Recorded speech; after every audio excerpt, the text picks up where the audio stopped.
ورنہ پچھتاؤگی زندہ نہ رہوں گی میں کبھی کیا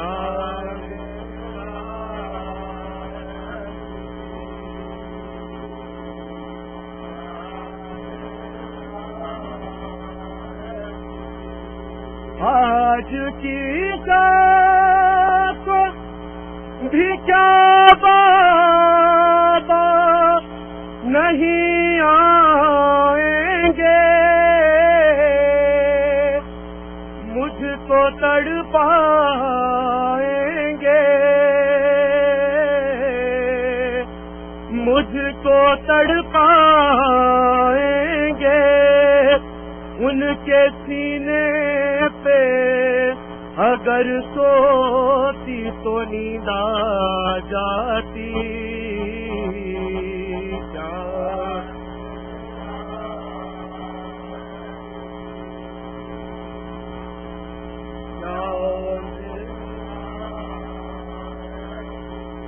بابا جاتے تو پھر دل کو ہوتا معلوم کون ہے یہ معصوم کون ہے یہ معصوم کیا سمجھ کر مجھے یوں گڑکیاں دیتا ہے شکی کیا اندھیرا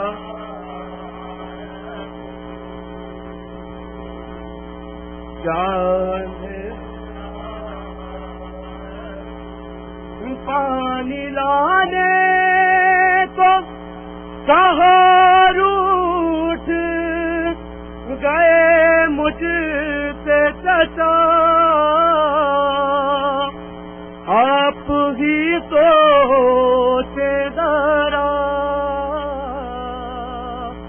آپ ہی سوچے ذرا ہوتے امو تو میں اس طرح تماچے کھاتی کیا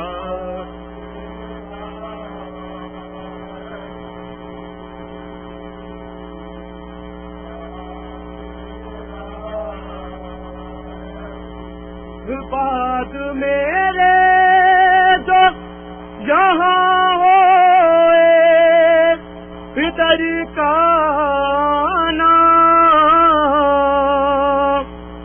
ان سے یہ پیمانا ان سے یہ پیمانا مر گئی گھٹ کے اندھیرے میں تمہاری بے